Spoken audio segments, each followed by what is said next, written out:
साथियों नमस्कार, स्वागत है आप सभी का आप सबके अपने चैनल विद्या क्रिएटर्स पे।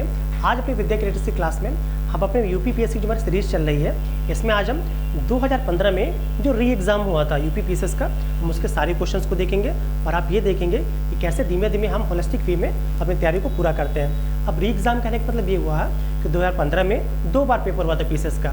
एक बार पेपर जब हमारा लीक हो गया तो फिर से आयोग ने उसको कैंसिल करके फिर से पेपर कराया था, तो उसको री एग्ज़ाम कह रहे हैं। तो 2015 के री एग्ज़ाम में साइंस सेक्शन से जो भी क्वेश्चन आए थे, करीब काफ़ी क्वेश्चन आए थे, मेरे ख्याल से करीब 25 से 26 क्वेश्चन आए थे। उन सारे क्वेश्चंस को हम देखेंगे और आप देखेंगे मैक्सिमम क्वेश्चन रिपीटेड भी हो रहे हैं। ठीक है, तो आपकी तैयारी को अच्छा बनाने के लिए आइए इस चैनल पर और जुड़ते रहिए। आइए हम स्टार्ट करते हैं। देखिए, हमारा पहला क्वेश्चन बोल रहा है कि पाइलीहिलोमीटर का प्रयोग निम्न में से किसके मापन में किया जाता है। ऑप्शन हमारे पास है ए सन स्पॉट के, बी सोलर रेडिएशन के, और सी आपका है हवा ताप को, और डी पौधों के ताप को। तो याद रखिएगा, जो आपका पायरोहेलियोमीटर होता है ये मेनली जो सन के अंदर जो सोलर रेडिएशंस होते हैं, इनके जब हमें टेम्परेचर को मेज़र करना होता है तो उस कंडीशन में हम पायरोहेलियोमीटर का उपयोग करते हैं। पायरो वर्ड से समझ जाइएगा, पायरो जहाँ पे वर्ड आ जाए कि पायरो का मतलब ही होता है, पायरो नहीं है, समझ जाइए पायरो, जहाँ पे पायरो आ जाए समझिए हीट से रिलेटेड है। तो आप समझ जाइए कि जहाँ पे ताप की बात हो, यहाँ सन स्पॉट नहीं, यहाँ सोलर रेडिएशंस की बात हो रही है। जहाँ पे भी आपका पाइलीहिलोमीटर का उपयोग होगा वो सोलर रेडिएशंस को मेजर करने के लिए कि रेडिएशंस कितनी हो रही हैं। ठीक है, आइए बढ़ेगा अपने अगले क्वेश्चन की तरफ।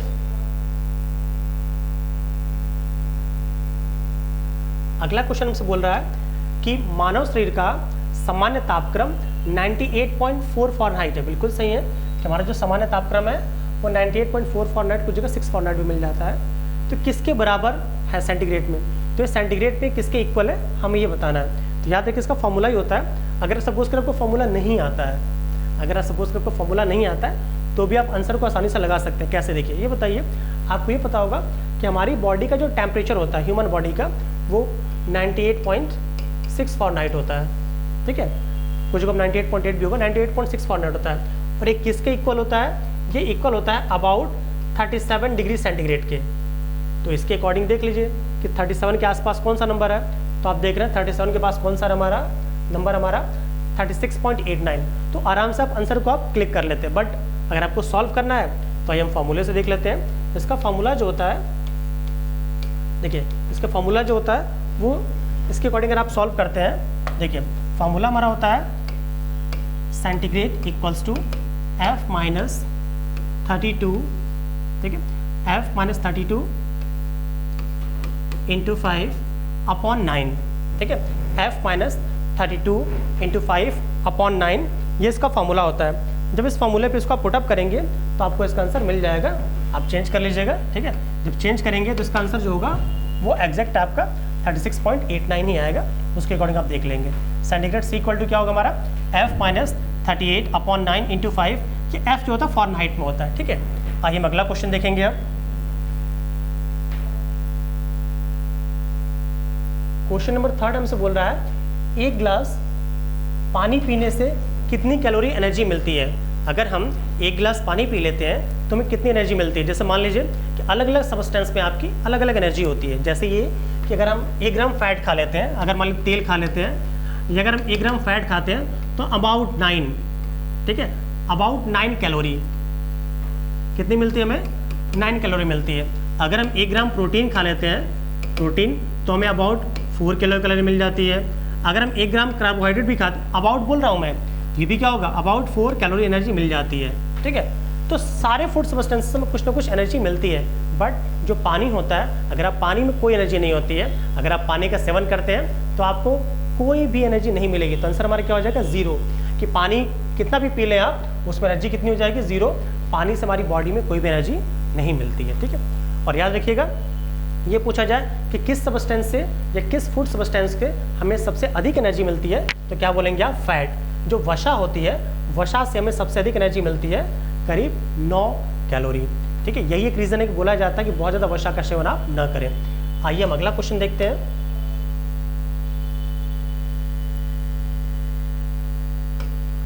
आकाश का रंग आकाश का नीला रंग का कारण क्या होता है? आपको पता होगा, आप देखते भी हैं कि आकाश का जो रंग होता है वो हमें नीला क्यों दिखाई देता है। ठीक है, इससे पहले एक बात जान लिए कि आकाश का जो रंग होता है वो काला होता है। आकाश का जो रंग होता है वो क्या है? हमारा काला।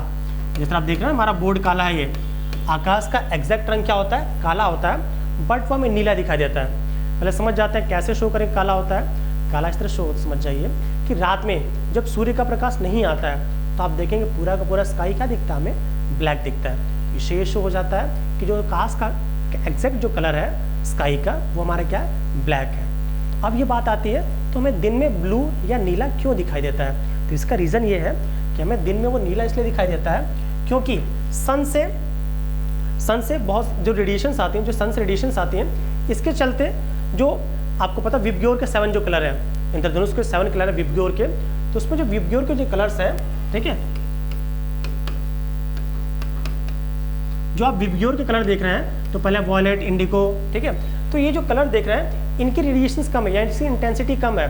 तो होता यह है कि आपको पता है पूरे इन्वायरमेंट में, हमारा जो अर्थ का इन्वायरमेंट है इसमें बहुत सारे आपके धूल के पार्टिकल, धुएं के पार्टिकल, बहुत सारे पार्टिकल होते हैं। तो जो सन की एनर्जी आती है वो कुछ पार्टिकल्स को बिल्कुल सीधे चीरते हुए निकल जाती है, कुछ पार्टिकल्स उसको एब्जॉर्ब कर लेते हैं, कुछ पार्टिकल्स को एब्जॉर्ब नहीं कर पाते हैं। तो इसी तरह जो धूल वगैरह के पार्टिकल होते हैं ये आराम से जो रेड हो गया या जो हाई इंटेंसिटी की लाइट है उसको तो पास कर देती है, बट जो आपकी लो इंटेंसिटी की लाइट है जैसे आपका ब्लू हो गया है, आपका वॉयलेट हो गया, इसको वो पास आउट नहीं कर पाती है, तो उसको एब्जॉर्ब करके दिखाती रहती है। ठीक है, तो यही एक रीज़न है कि आपका जो प्रकाश का प्रकीर्णन होता है, जो प्रकाश का प्रकीर्णन होता है, ठीक है, धूल के कणों का, इसी के चलते हमें जो आकाश होता है वो दिन में क्या दिखाई देता है? हमें ब्लू दिखाई देता है, क्योंकि ब्लू कलर की इंटेंसिटी क्या है? बहुत ही कम होती है। ठीक है, एक और क्वेश्चन ये समझ जाइएगा, क्या रीज़न है कि जो खतरे के सिंबल होते हैं वो रेड कलर से बनाए जाते हैं? तो खतरे के सिंबल रेड कलर से इसलिए बनाए जाते हैं क्योंकि जो रेड कलर की इंटेंसिटी बहुत ही ज़्यादा होती है, जो दूर से दिखाई देगी। ठीक है ना, आर विबग्योर में आर सबसे नीचे है, तो आर हमें बहुत दूर से दिखाई देगा। तो यही एक रीज़न है कि जो भी खतरे के सिंबल होते हैं वो मेनली रेड कलर से ही बनाए जाते हैं। ठीक है, एक और बात याद रखिएगा कि बोला जाए, आपने डॉक्टर्स को देखा होगा वो मेनली ग्रीन पर्दे यूज़ क्यों करते हैं? क्योंकि ग्रीन इसमें देख रहे हैं बिल्कुल बीच में आता है, तो ये हमारी आंखों के लिए अच्छा होता है। यही एक रीज़न होता है कि हमें हरियाली देख के अच्छा लगता है, या डॉक्टर्स होते हैं जो बड़े बड़े प्रोफेशनल्स होते हैं वो मेनली अपने घरों में हरे पर्दे लगाते हैं, because it's good for our health, क्योंकि हमारी हेल्थ के लिए बहुत ही अच्छा है। तो आप क्या बोलेंगे आप कि प्रकाश का जो नीला रंग होता है प्रकाश के प्रकीर्णन के चलते होता है। ठीक है, आइए अगला क्वेश्चन देखेंगे। अब अगला क्वेश्चन हमसे बोल रहा है कि नैनो प्लग संबंधित है। जो आपका नैनो प्लग है वो किससे संबंधित है? ऑप्शन हमारे पास ए, एक छोटी बुलेट से, बी, एक छोटी सुनने के यंत्र से, ऑप्शन सी, एक छोटे रॉकेट लॉन्चर से, और ऑप्शन डी, उपयुक्त में से कोई नहीं। तो हमें ये बताना है कि जो नैनो प्लग होता है वो निम्न में से किससे संबंधित है? जो नैनो प्लग है वो निम्न में से किससे संबंधित है? याद रखिएगा, जो नैनो प्लग होता है वो एक छोटा सा सुनने का डिवाइस है। आपने आजकल के एग्जाम में आप देख ही रहे हैं कि कानों में जो लगा ले रहे हैं बिल्कुल, आई मीन नकल के लिए, ठीक है, कि बाहर से ब्लूटूथ डिवाइस लगा लेते हैं और आराम से अपना काम कर रहे हैं। इसी तरह जो आपके नैनो प्लग्स है ये छोटे सुनने के डिवाइस है, जिसकी हेल्प से इंसान ब्लूटूथ से कनेक्ट करके या अदर डिवाइसेस से कनेक्ट करके आराम से बातों को सुन सकता है। मेनली इसके जो खोज की गई है वो मेनली की गई है जिनको सुनने में दिक्कत उनके लिए, बट आपको पता है हर यूज़ का पीछे कुछ मिसयूज़ भी निकाल लिया था। ठीक है, आइए हम अगला क्वेश्चन देखेंगे।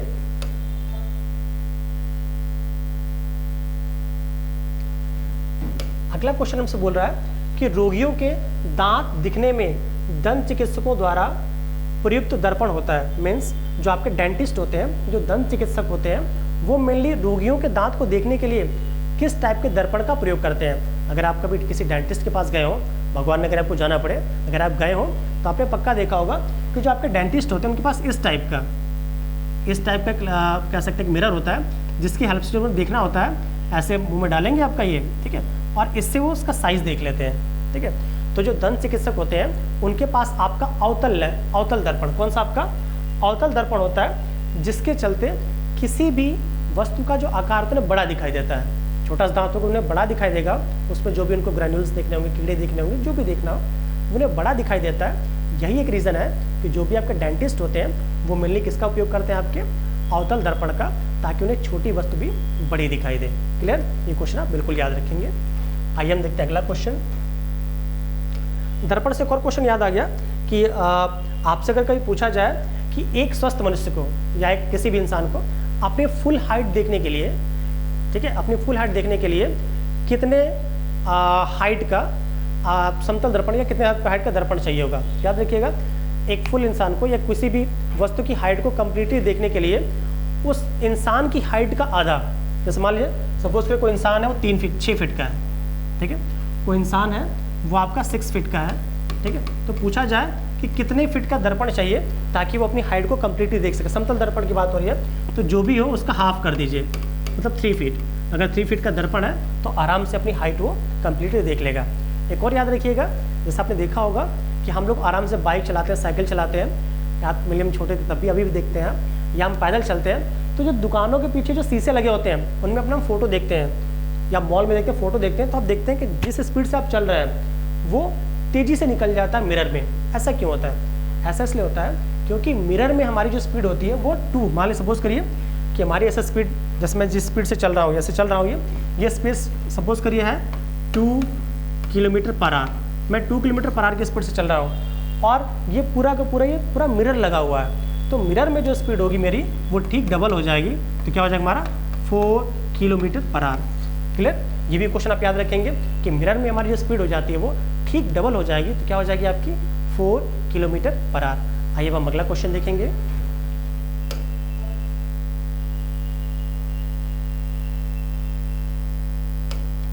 नेक्स्ट क्वेश्चन हमसे बोल रहा है दृष्टि दोष मायोपिया।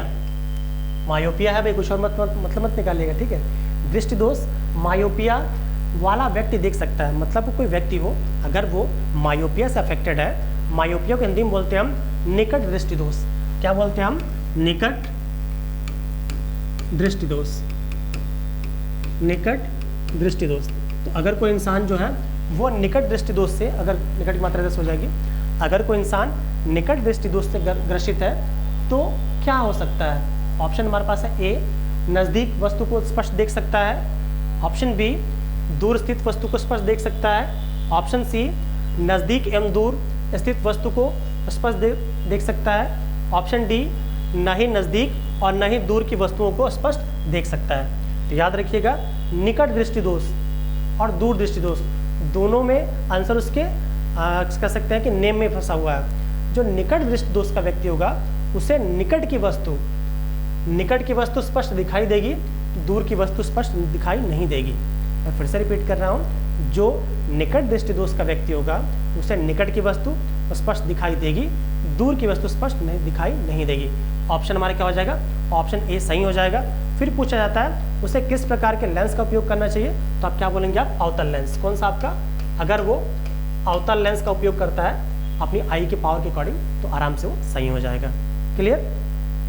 इसी तरह जो दूर दृष्टि का व्यक्ति होता है उसे दूर की वस्तु खूब आराम से दिखाई देगी, बट जो पास की वस्तु होगी वो उसे स्पष्ट दिखाई नहीं देगी, तो वो मेनली उत्तल लेंस का उपयोग करेगा। ठीक है, दूर दृष्टि दोष और निकट दृष्टि दोष, मुझे लगता है आपका दोनों ही क्लियर हो गया होगा कि निकट दृष्टि दोष में निकट की वस्तु निकट की वस्तु आराम से दिखाई देगी, दूर की दिखाई नहीं देगी, और दूर दृष्टि दोष में दूर की वस्तु दिखाई देगी, नज़दीक की वस्तु दिखाई नहीं देगी। क्लियर? चलिए एक और कॉन्सेप्ट यहाँ से याद रखिएगा कि एक स्वस्थ आँख की जो निकटतम बिंदु होता है देखने का वो होता है हमारा 25 सेंटीमीटर, और जो दूर का बिंदु होता है वो हमारा होता है अनंत, मतलब कोई इंसान अनंत तक देख सकता है, अनंत दूरी तक। इसको आप याद रखेंगे। एक और क्वेश्चन यहाँ से याद रखिएगा कि हमारे लेंस की जो पावर होती है उसको हम डायोप्टर में निकालते हैं। किस में निकालते हैं हम? डायोप्टर। इसको याद रखेंगे आप कि लेंस की पावर को हम किस में मेजर करते हैं, तो क्या बोलेंगे आप? डायोप्टर में। ठीक है, आइए हम अगले क्वेश्चन की तरफ बढ़ते हैं।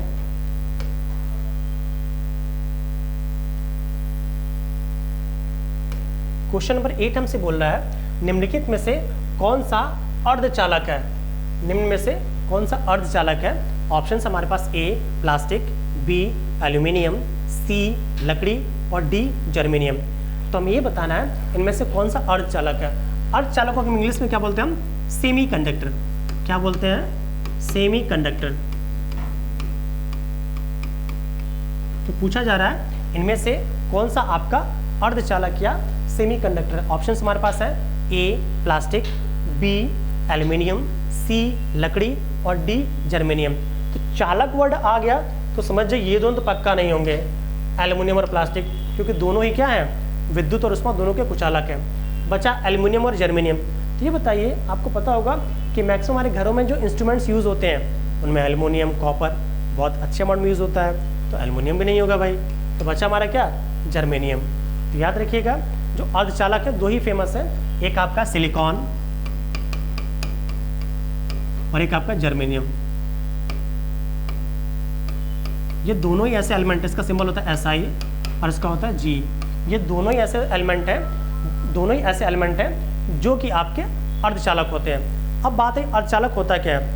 अर्धचालक मतलब ये कि जो कुचालक से थोड़ा ऊपर हो और चालक से थोड़ा कम, उसको अर्धचालक कहते हैं। इसमें आपका सिलिकॉन, जर्मेनियम, एस्टोनिस ये सब एलिमेंट इजीली आ जाते हैं। सिलिकॉन का यूज़ बहुत ज़्यादा किया जाता है, मेनली जो इलेक्ट्रॉनिक डिवाइस होते हैं, कंप्यूटर्स होते हैं, उससे बहुत ज़्यादा यूज़ होता है। ठीक है, आइए हम अगला क्वेश्चन देखेंगे।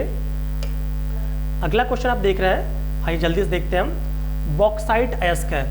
जो आपका बॉक्साइट है वो निम्न में से किसका अयस्क है? A लोहे का, B एल्यूमिनियम का, C तांबे का और D सोने का। ठीक है, क्योंकि बॉक्साइट भारत के बहुत से राज्यों में बहुत ही अच्छे अमाउंट में पाया जाता है, इसलिए बॉक्साइट पूछा जा रहा है कि बॉक्साइट निम्न में से किसका अयस्क होता है। तो याद रखिएगा जो बॉक्साइट होता है वो आपका एल्युमिनियम का प्रमुख अयस्क है। किसका आपका है? एल्युमिनियम का प्रमुख अयस्क है। पूछा जाए कि सर बॉक्साइट का फॉर्मूला क्या होगा, तो आप क्या बोलेंगे? आप Al2O3.2H2O। क्या फॉर्मूला हमारा होगा? Al2O3.2H2O। ये आपका बॉक्साइट का फॉर्मूला होता है। और बॉक्साइट किसका अयस्क होता है? आपका एल्युमिनियम का। क्योंकि आपका एल्युमिनियम दिख गया तो आप समझ जाएंगे कि बॉक्साइट किसका अयस्क है? आपका एल्युमिनियम का। आइए बढ़ेंगे अपने अगले क्वेश्चन की तरफ। अगला क्वेश्चन आप देख रहे हैं, क्वेश्चन नंबर 10 है, कांसा निर्मित होता है, मिश्रित धातु है। ठीक है, कांसा किन किन धातुओं से बनी है, मतलब मिल के बनी है, वो मिश्रित धातु। मिश्रित धातु का मतलब ये कि 2 से 3 या अधिक धातुएं आपस में कोई फिक्स रेशियो में ना मिला के बस बना दी जाए, उसको मिश्रित धातु कहते हैं।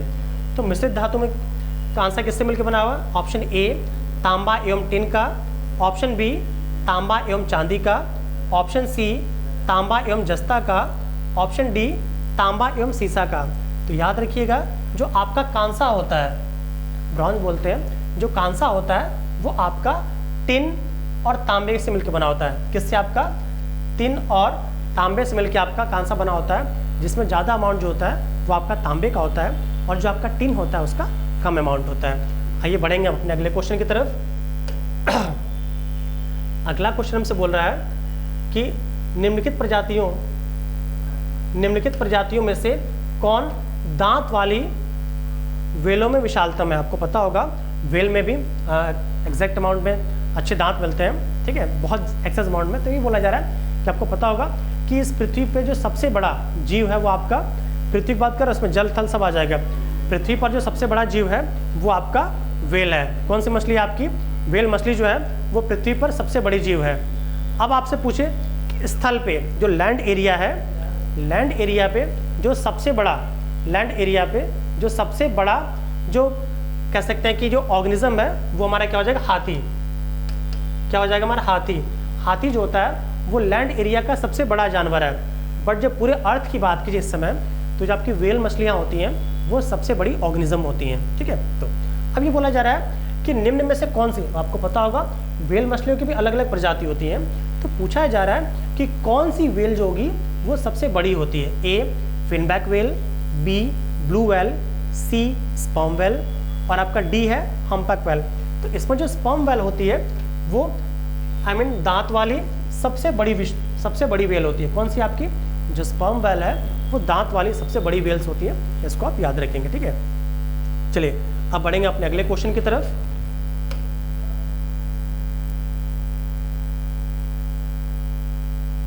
क्वेश्चन नंबर 12 कह रहा है कि जब डॉक्टर किसी व्यक्ति को कहता है कि उसे टेट्राप्लेजिया हो गया, क्या हो गया है? टेट्राप्लेजिया हो गया है, तो उसका आशय होता है कि उसे पक्षघात, क्या हो गया? लकवा मार गया, पक्षघात कह सकते हैं, पक्षघात हो गया है, या पैरालिसिस कह सकते हैं, पैरालिसिस ज़्यादा अच्छा रहेगा। उसे पक्षघात हो गया है। ए केवल दाएं हाथ का, बी केवल बाएं हाथ का, सी केवल दोनों पैर का, और डी दोनों हाथों में दोनों पैरों का। तो अगर आपको थोड़ी सी भी केमिस्ट्री और थोड़ी सी भी इंग्लिश आती है तो आराम से इसका आंसर आप ट्रिक कर सकते हैं। भाई देखिए, एक होता है इंग्लिश होता है मोनो, मोनो का मतलब होता है एक, डाई या बाई दोनों का मतलब क्या होता है दो, ट्राई का मतलब होता है तीन, और टेट्रा, टेट्रा का मतलब क्या होता है चार। तो टेट्राप्लेजिया हो गया है। तो भाई दो हाथ दो पैर जोड़ दीजिए, दो हाथ और दो पैर, चार हो गया ना।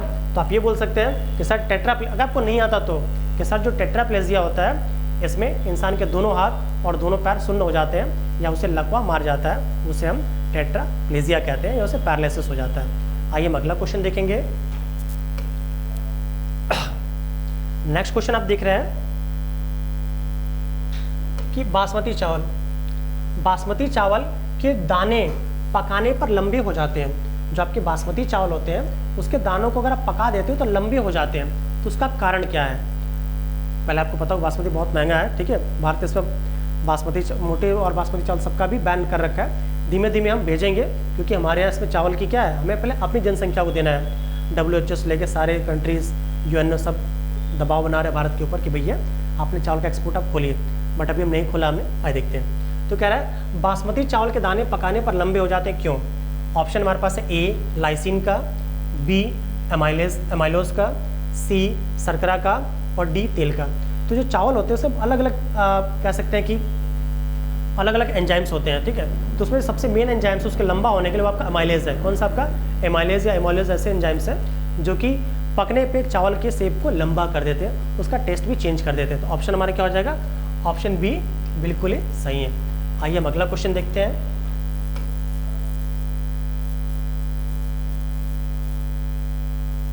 चलिए क्वेश्चन नंबर 14 आप देख रहे हैं। शरीर के अंदर लौह की कमी से उत्पन्न होने वाला रोग है। हमारे शरीर में अगर लोहे की कमी हो जाती है, ठीक है, आयरन की अगर डिफिशियंसी हो जाती है तो हमें कौन सी डिजीज हो सकती है? ऑप्शन हमारे पास है ए वर्णांधता, बी रतौंधी, सी रक्तहीनता, और डी तपेदिक। रक्तहीनता को हम एनीमिया बोलते हैं, एनीमिया, और तपेदिक को क्या बोलते हैं हम? टीबी, ठीक है। और आप तो वर्णांधता को हम कलर ब्लाइंडनेस बोलते हैं, रतौंधी को आप समझ ही रहे होंगे, ठीक है, जो थैलेमिया बोलेंगे। तो कह रहा है कि शरीर के अंदर लौह की कमी हो जाए, अगर किसी भी इंसान की बॉडी में अगर आयरन की कमी हो जाती है तो उसे कौन सी डिजीज हो जाती है? अगर किसी भी इंसान में अगर आयरन की कमी हो जाएगी, लौह की कमी हो जाएगी, तो उसे आपका जो है एनीमिया हो जाएगा। कौन सी डिजीज हो जाएगी? एनीमिया। इसको आप याद रखें। होता क्या है, जैसे मान लीजिए अगर किसी इंसान को अगर एनीमिया हो गया तो उसे बहुत सी कमजोरी होगी और धीमे धीमे उसकी सांस फूलेगी। क्यों ऐसा होता? होता क्या है, जैसे मान लीजिए कि जो आपकी बॉडी में हीमोग्लोबिन RBC है, जो RBC का जो मेन पिगमेंट है क्या है? हीमोग्लोबिन। RBC का मेन पिगमेंट क्या है? हीमोग्लोबिन। जो हीमोग्लोबिन मिलकर बना होता है किससे? हीम से और ग्लोबुलिन से। ग्लोबुलिन क्या एक प्रोटीन है और ये हमारा क्या होता है? आयरन होता है। तो होता यह है कि अगर किसी इंसान की बॉडी में आयरन की कमी हो गई, अगर किसी इंसान की बॉडी में आयरन की कमी हो गई तो भाई हीमोग्लोबिन भी कम हो जाएगा, ठीक है। हीमोग्लोबिन भी क्या होगा? कम हो जाएगा। जब हीमोग्लोबिन कम होगा तो RBC कम हो जाएगी। RBC कम हो जाएगा तो RBC का काम ही क्या होता है कि हर एक सेल तक ऑक्सीजन को पहुंचाना। तो हर एक सेल तक ऑक्सीजन प्रॉपर नहीं पहुंच पाएगी, और जब हर एक सेल तक ऑक्सीजन प्रॉपर नहीं पहुंच पाएगी तो होगा एक इंसान को कमजोरी होगी, कोई काम करने में तुरंत हाँफने लगेगा, ठीक है, उसकी हेल्थ डाउन होनी स्टार्ट हो जाएगी। तो याद रखिएगा एनीमिया किसकी कमी से होता है? हमारा वो आयरन की कमी से। और जब किसी को एनीमिया हो जाता है तो उसे साइनोकोबालामिन, फॉलिक एसिड, इन सब की टैबलेट दी जाती है, ठीक है। एनीमिया भी की अलग अलग कैटेगरीज है, एक कैटेगरीज में बताता हूँ। एक होती है परनीसियस एनीमिया। अगर किसी इंसान को लॉन्ग टाइम से एनीमिया है उसको परनीसियस एनीमिया कहते हैं। एक होती है हमारी जेस्टेशनल एनीमिया, जिसको हम प्रेगनेंसी एनीमिया कहते हैं। फीमेल्स में जो मदर जो प्रेग्नेंट होती है या जो लैक्टिंग, जो अपने बच्चों को दूध पिलाती हैं, तो चूँकि आपको पता है कि उनमें ज़्यादा एनर्जी, दूध बनने में एनर्जी काफ़ी लगती है, तो उनकी बॉडी में जब आयरन की कमी हो जाती है तो उसे हम क्या कहेंगे? हम जेस्टेशनल एनीमिया, ठीक है। आइए हम अगला क्वेश्चन देखेंगे।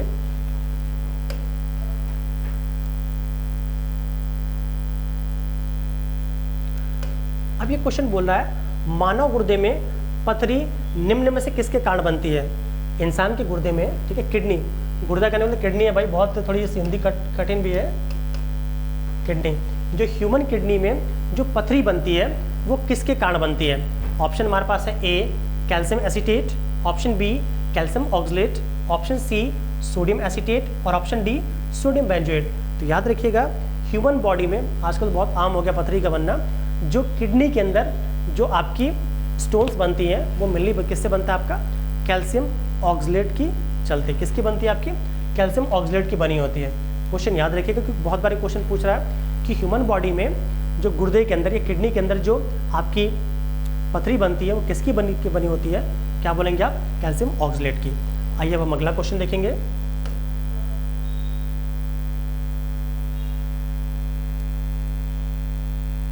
देखिए ये क्वेश्चन बोल रहा है यदि कोई मानवीय रोग, कोई ह्यूमन डिजीज विश्व के वृहद मतलब बहुत लॉन्ग एरिया में फैल जाता है तो उसे क्या कहेंगे? तो उसे हम क्या कहेंगे? इसका आंसर तो भाई चूंकि 2015 का वाले क्वेश्चन है ये, बट इस समय तो पक्का इसका आंसर दे सकते हैं कि एंडेमिक कहेंगे कि पैंडेमिक कहेंगे। कोरोना ने इतना सिखाई दिया है कि एंडेमिक है कि पैंडेमिक है कि एपिडेमिक है, तो इसका सेंस हमारा क्या हो जाएगा? पैंडेमिक होगा। फिर भी मैं हल्का समझाता हूँ आपको। देखिए जब किसी स्पेसिफिक छोटे एरिया में, सपोज कि मैं लखनऊ में हूँ, जब किसी छोटे एरिया में एक स्पेसिफिक जनसंख्या में कोई डिजीज़ फैल जाती है, ठीक है, जो लॉन्ग टाइम तक रहती है, उसको क्या कहते हैं हम? उसको कहते हैं हमारा एंडेमिक है।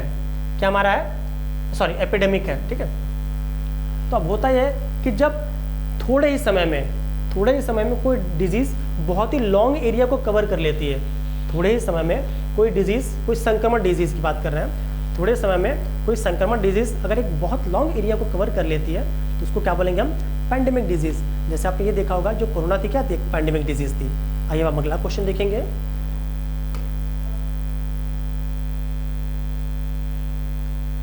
निम्न में से कौन सा जल जनित रोग है?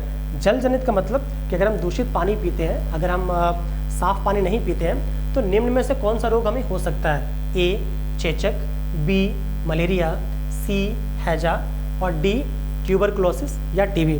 तो आप खुद ही इसका आंसर दे सकते हैं क्योंकि अक्सर आप देखेंगे बीमार पड़ते हैं या आपके लोग भी बीमार पड़ते हैं, तो इसका सही आंसर हमारा क्या हो जाएगा? हैजा।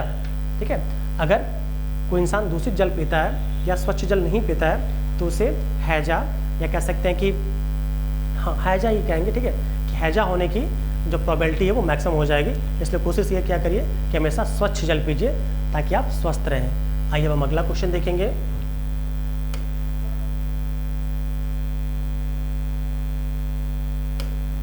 जेनेटिक इंजीनियरिंग में निम्न में से किसका प्रयोग किया जाता है? मतलब ये जेनेटिक इंजीनियरिंग आपको पता ही होगा, ये एक साइंस की ब्रांच है। ठीक है, साइंस की ब्रांच है। जेनेटिक इंजीनियरिंग का बहुत बड़ा रोल है, बहुत बड़ा उपयोग है। जो आप देख रहे हैं कि नए नए जीन्स बनाए जा रहे हैं, नए नए जीन्स बनाया जा रहा है। ह्यूमन बॉडी में भी अलग अलग डिजीज़ पर शोध वर्क हो रहा है। ठीक है, शोध का काम हो रहा है। हम डिजीज़ से लड़ने के लिए अलग अलग वायरस देख रहे हैं, बैक्टीरियाज देख रहे हैं, बहुत चीज़ें हम कर genetic engineering is a broad term. ठीक है, बहुत ब्रॉड टर्म है। तो कह रहा है मैं निम्न में किसका प्रयोग किया जाता है? तो हम किसका प्रयोग करते हैं? ए प्लास्टिड्स, बी प्लाज्मिड्स, सी माइटोकॉन्ड्रिया और डी राइबोसोम्स। ये सारे जानते हैं आपके सेल के पार्ट हैं। किसके पार्ट है? ये सेल के पार्ट है। तो पूछा जा रहा है कि इनमें से हम किसका उपयोग करते हैं। तो याद रखिएगा मेनली जो वर्क होता है जेनेटिक इंजीनियरिंग में वो वर्क किस पे होता है? आपका प्लाज्मिड में।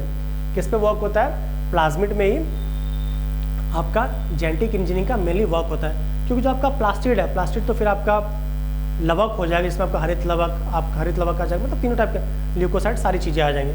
आप ये समझ जाइए कि जो सबसे अधिक जो वर्क होता है जेनेटिक इंजीनियरिंग किस पे होगा? आपका प्लाज्मिड पे। आइए हम अगला क्वेश्चन देखेंगे अब।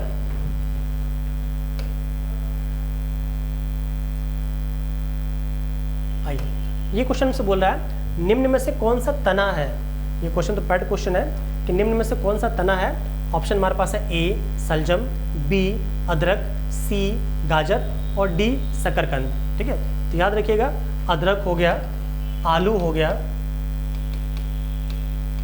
ठीक है, अदरक आलू ये सारी जो सब्जियां होती हैं वो तना होती हैं और बाकी सब क्या है? वो जड़ होती हैं। ठीक है, मतलब सारी जड़ नहीं होती है, बट हमारे ऑप्शन में जो अदरक है, अदरक क्या है? एक तना है, वो रूपांतरित फॉर्म है। इस तरह आलू भी होता है, वो भी क्या है? तना है। आइए हम अगला क्वेश्चन देखेंगे आप।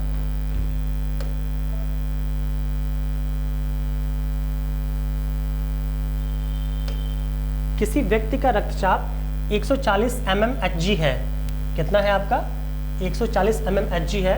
तो इस उल्लेख में Hg से क्या तात्पर्य है? ठीक है, तो यहाँ पे जो Hg है ये क्या है, हमें ये बताना है।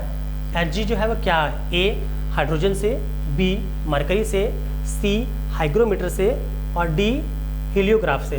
तो याद रखिएगा जब भी हमारा ब्लड प्रेशर मेजर करना होता है, ठीक है, रक्तचाप बोलते हैं हिंदी में, जब में रक्तचाप को मेजर करना होता है तो अलग अलग इंस्ट्रूमेंट्स आते हैं, ठीक है। मेनली एक ही है स्फेग्नोमैनोमीटर। किसका उपयोग करते हैं हम, स्फेग्नोमैनोमीटर का यूज़ करते हैं हम रक्तचाप को मेजर करने के लिए। मेरे साथ बोलिए आप किसका यूज़ करेंगे हम, स्फेग्नोमैनोमीटर का। तो अब ये बोला जा रहा है कि स्फेग्नोमैनोमीटर में या सिंबल में समझ करिए हम जो हमारा एक स्वस्थ मनुष्य का जो ब्लड प्रेशर होता है वो क्या होता है हमारा 120/80।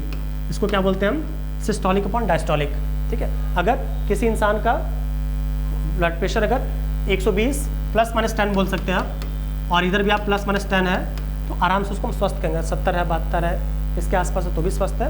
और अगर 30 से थोड़ा कम है, मतलब 120 से 10 आगे 10 पीछे करता है तो हम बोल सकते हैं he is a good, he is a healthy, ठीक है वो, ठीक है। तो अब जब इसका लिखा जाता है तो हम क्या लिखते हैं, हम लिखते हैं कि भाई 120 या जैसे लिखा 140 mmHg। तो पूछा जाए Hg क्या होता है, यहाँ Hg का संबंध जो है वो मरकरी से है। किससे, हमारा मरकरी, जिसको हिंदी में क्या कहते हैं हम, पारा। और पारा क्या होता है, ये रूम टेम्परेचर पे क्या होता है, एक द्रव है। रूम टेम्परेचर पे क्या है, पारा एक द्रव धातु होती है। इसका एटॉमिक नंबर शायद याद नहीं आ रहा, 82 शायद होता है, ठीक है। तो अब ये जो मरकरी देख रहे हैं, मरकरी हमारा क्या हो जाएगा, सही आंसर हो जाएगा। अब कहेंगे सर मरकरी का ही क्यों यूज़ होता है, क्योंकि जो मेनली जो दाब नापा जा रहा है और दाब के लिए मेनली मरकरी का यूज़ करते हैं दाब को मेजर करने में, ठीक है। आइए अगला क्वेश्चन देखेंगे अब।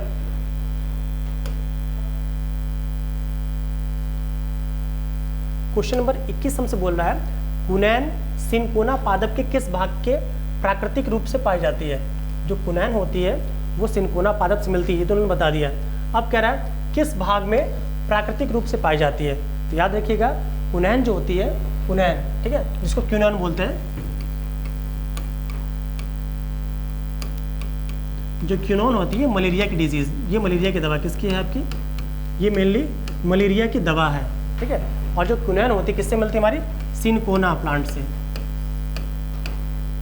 किससे मिलेगी हमारी ये, सिनकोना प्लांट से। और कैसे बनती है, तो सिनकोना की छाल जो होती है, जो तना होगा, तने से जो छाल होगी उसको फिर उबाल के फिर उससे डिजीज या पीस के उससे मेडिसिन बनाई जाती है। तो किससे बनेगा, 3-4 क्वेश्चन देख लीजिए। कुनैन किससे बनेगा, हमारा कुनैन जो होती है वो मलेरिया की दवा है। किससे बनती है, सिनकोना प्लांट की छाल से, प्राकृतिक रूप में। ऐसे तो आर्टिफिशियल में अलग अलग तरीके से बन सकती है जो मुझे नहीं पता है, बट क्या से बनेगा, ये सिनकोना की छाल से बनेगा। आइए अब हम अगला क्वेश्चन देखेंगे।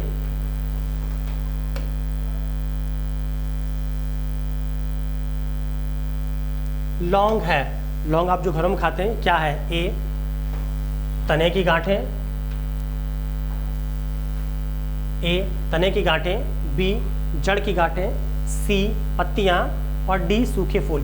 तो इसमें से जो आपका लौंग है क्या है, तो याद रखिएगा जो लौंग होते हैं वो अपरिपक्व सूखे फूल होते हैं। लौंग क्या होते हैं, वो अपरिपक्व सूखे फूल होते हैं जो कि बहुत से डिजीज़ में, यहाँ तक कि दांत की बहुत सी, दांत दर्द वगैरह में, बहुत से डिजीज़ में लौंग के तेल का उपयोग किया जाता है, जो कि हमारी हेल्थ के लिए बहुत ही बेनिफिशियल होता है, ठीक है। बहुत से डिजीज़ में इसका योग होता है। तो याद रखिएगा लौंग क्या है, लौंग जो होता है जो सूखे हुए फूल होते हैं, ठीक है, कलियों का जो फूल होता है फुली डेवलप नहीं होता है, तो सूखे हुए फूल को क्या कहते हैं हम, लौंग कहते हैं। लौंग खाया करिए, सेहत के लिए अच्छा होता है, ठीक है। आइए हम अगला क्वेश्चन देखेंगे।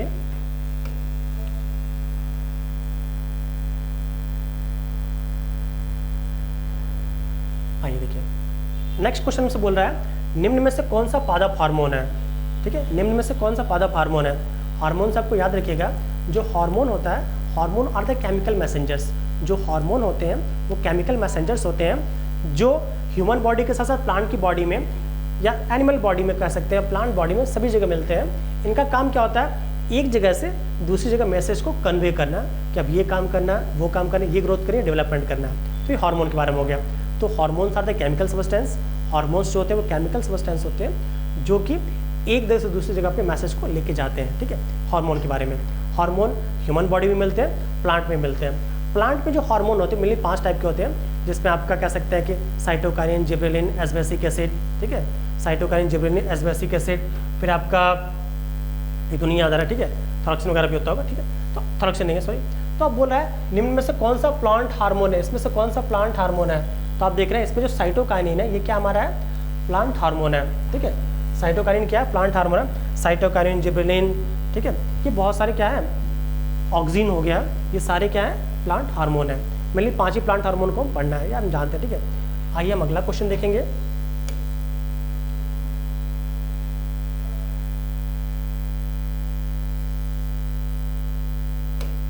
नेक्स्ट क्वेश्चन हमसे बोल रहा है पेड़ पौधों में जाइलम मुख्यतः जिम्मेदार है। जो पेड़ पौधे होते हैं इनमें मेनली जाइलम का काम क्या होता है। आपको मैंने शायद क्वेश्चन कहीं बताया भी होगा। देखिए जैसे मान लीजिए कि हमारा एक पेड़ हो गया, ये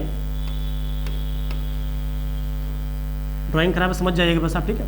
मान लिया पेड़ हो गया, पेड़ में बहुत सारे अलग अलग पार्ट्स हैं, इसमें हम 2 ही पार्ट्स की बात करेंगे। एक हमारा हो गया जाइलम,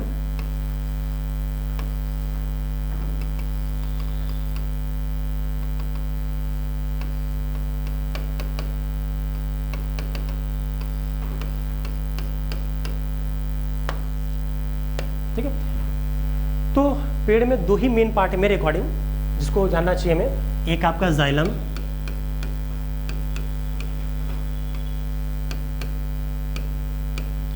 और एक होता है फ्लोएम।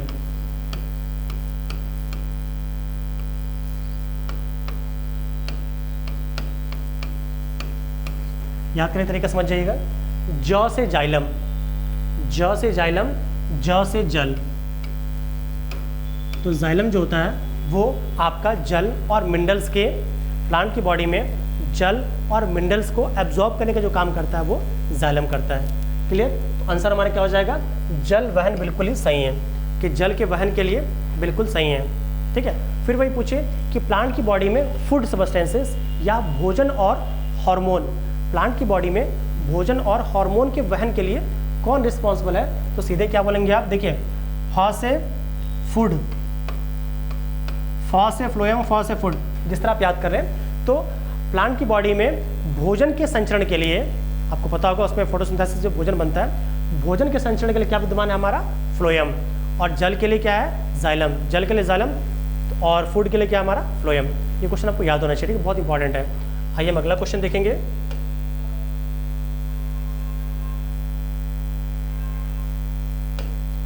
मानव शरीर का तापक्रम ए जाड़ों में घट जाता है, बी गर्मियों में बढ़ जाता है, सी न ही जाड़ों में घटता है न ही गर्मियों में बढ़ता है, और डी जाड़ों में बढ़ जाता है। तो याद रखिएगा जो ह्यूमन बॉडी है, हमारी बॉडी का जो टेम्परेचर होता है वो हमेशा फिक्स है, अबाउट 37 डिग्री सेंटीग्रेड या 98.649 फिक्स है वो। ना तो गर्मियों में बढ़ेगा ना सर्दियों में घटेगा, हमारी बॉडी का टेम्परेचर क्या है, बिल्कुल ही फिक्स है। हाँ, हमारी बॉडी के टेम्परेचर का हल्का से भी चेंज अगर होता है तो हमें बुखार हो जाता है, ठीक है। ये कम होगा तो भी दिक्कत है, ज़्यादा होगा तो भी दिक्कत है।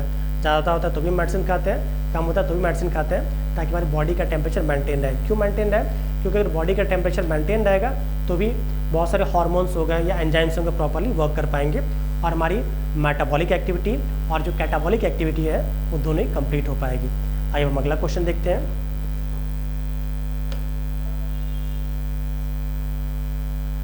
चलिए आज के लिए इतना ही। अगर आपको हमारा वीडियो अच्छा लगता है तो प्लीज़ हमारे चैनल को लाइक शेयर सब्सक्राइब करिए, और जो भी आपके अवेलेबल कमेंट्स हो उसको प्लीज़ कमेंट बॉक्स में जरूर दीजिए। बहुत जल्दी हम साइंस का, इसके साथ इन्वायरमेंट का महा मैराथन वीडियो भी लेके आएंगे, जिसे हम कोशिश ये करेंगे पहले 10 साल का और फिर 20 साल के जो भी पेपर्स पूछे गए उन सबको हम कंपाइल करें। तो अगर आपको हमारा वीडियो अच्छा लगता है तो प्लीज़ हमारे चैनल को लाइक शेयर सब्सक्राइब करिए, और बार बार इन वीडियोज़ को रिवाइज करिए ताकि आपकी तैयारी और अच्छी होती रहे। आज के लिए इतना ही, मिलते हैं अगले वीडियो में। Till then keep learning, keep smiling. जय हिंद।